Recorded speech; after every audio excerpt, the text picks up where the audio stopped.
Écoute-moi bien. Lorsque Dieu, on lit dans Genèse chapitre 1, au commencement, Dieu créa les cieux et la terre. Dieu a créé. Lorsque Dieu arrive maintenant dans, comment on appelle, Genèse chapitre 1, le verset 26 à 27, il dit, faisons l'homme à notre image et à notre ressemblance. J'ai envie de te dire, c'est tout ce que Dieu a créé, il a créé à l'extérieur. Comme un artiste prend, n'est-ce pas, son pinceau et il peint à l'extérieur. Et ça, vous comprenez? Les anges, les archanges, les trônes, tout ce qui existe, les anges ont été créés à l'extérieur de Dieu. Mais la seule créature que Dieu, ou le seul esprit que Dieu a créé à l'intérieur de lui, qui avait l'ADN de Dieu, qui avait la marque de Dieu, qui avait l'autorité de Dieu, qui avait le pouvoir de Dieu, c'est l'esprit qu'on appelle l'homme. Amen.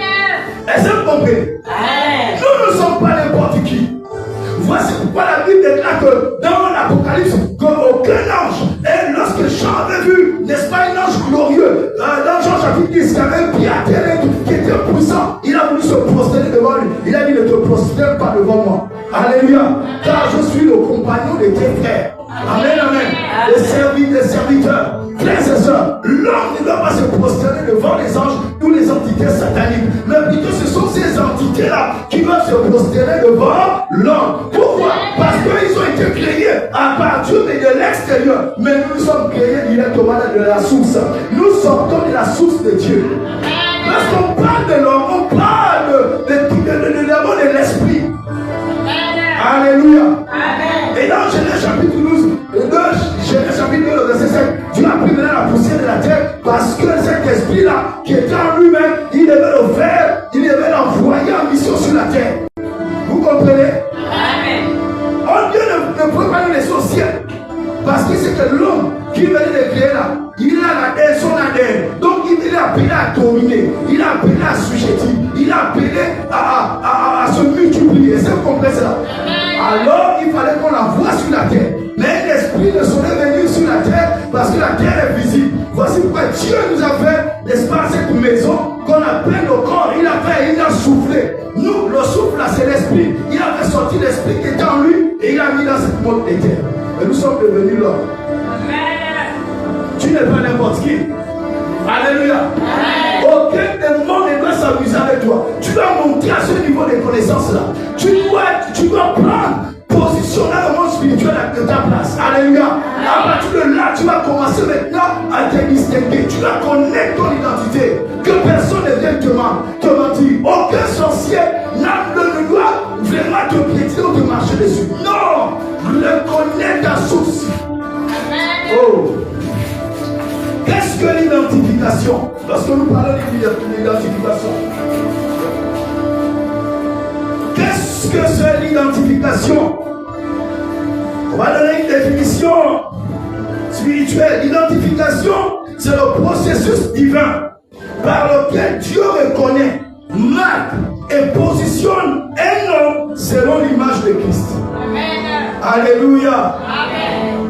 L'identification, c'est quoi? Je le prends. L'identification, c'est un processus, c'est un cheminement divin par lequel Dieu reconnaît, il reconnaît d'abord. Plus il marque et il positionne un homme, n'est-ce pas, selon l'image de Christ. Amen, amen. Selon l'image de Christ. Notre standard, notre modèle, c'est selon l'image de Christ. Ce n'est pas autre chose.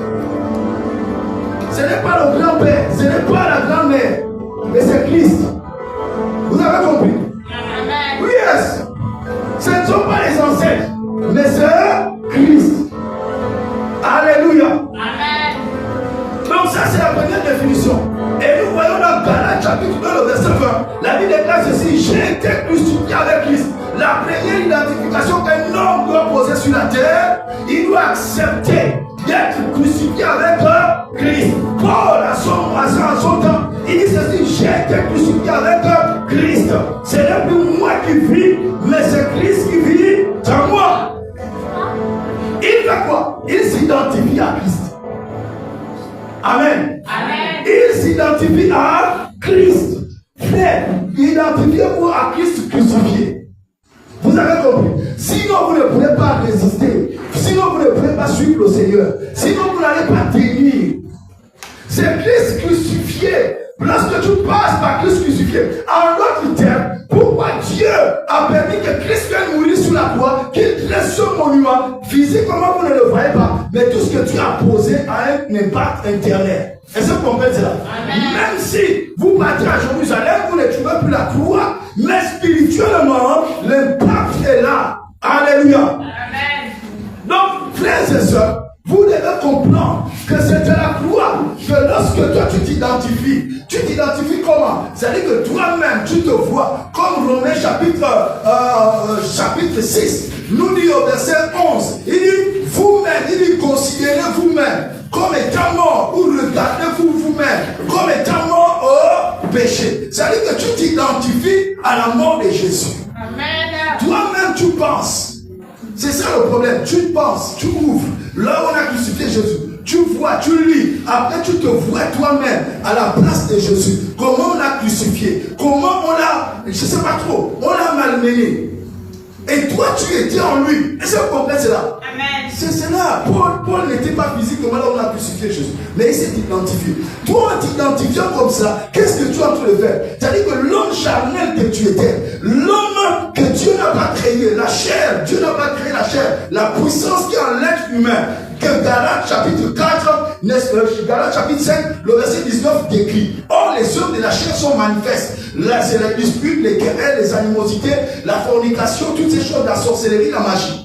Est-ce que vous comprenez? Ça fait partie des œuvres de la chair. Mais lorsque toi, tu commences à méditer, tu commences à penser, tu commences à te voir crucifié avec Jésus, tu amènes l'homme charnel là à sa fin. C'est-à-dire que spirituellement, c'est l'impact maintenant que ça aura sur ta vie. Amen.